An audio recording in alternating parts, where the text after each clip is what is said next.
புனித தலமான திருப்பதி திருமலையில் தீ விபத்து, அதாவது காட்டு தீ பரவியிருக்கும் காட்சிகள் இவை. திருப்பதி திருமலையின் நுழைவு வாயிலாக விளங்கும் ஜிஎன்சி வனப்பகுதியில் தீ விபத்து நேரிட்டிருக்கிறது. காட்டு தீ மளமளவென்று பற்றி எரிந்த அந்த காட்சிகள், காற்றின் வேகம் காரணமாக அதிகமாக பற்றி எரிந்த தீயை விரைந்து சென்ற தீயணைப்பு வீரர்கள் மற்றும் பல்வேறு துறையை சார்ந்தவர்கள் அந்த தீயை தற்போது தண்ணீரை பீச்சி அடித்து அணைத்திருக்கிறார்கள்.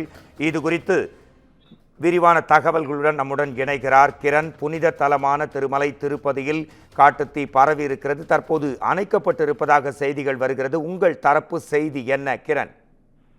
வணக்கம் மோகன்ராஜ்.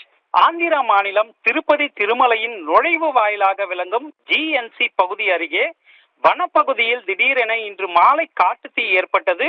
முதலில் சிறு பொறியாக ஏற்பட்ட அந்த தீ காற்றின் வேகத்தின் காரணமாகவும் காய்ந்து போன இலைகள் மற்றும் மரக்கிளைகளால் தீயானது வேக வேகமாக மற்ற பகுதிகளுக்கு பரவி பற்றி எரிய துவங்கியது. இது பற்றி தகவல் அறிந்த தேவஸ்தான வனத்துறையினர், தீயணைப்பு படையினர் ஆகியோர் சம்பவ இடத்திற்கு விரைந்து சென்று தீயணைப்பு வாகனம் மூலமாக கொண்டு வரப்பட்ட தண்ணீரை பீச்சி அடித்து பெரும் போராட்டத்திற்கு பின் காட்டுத்தீயை கட்டுப்படுத்தி அதன் பிறகு சிறிது சிறிதாக தீயை முழுவதுமாக அணைத்தனர்.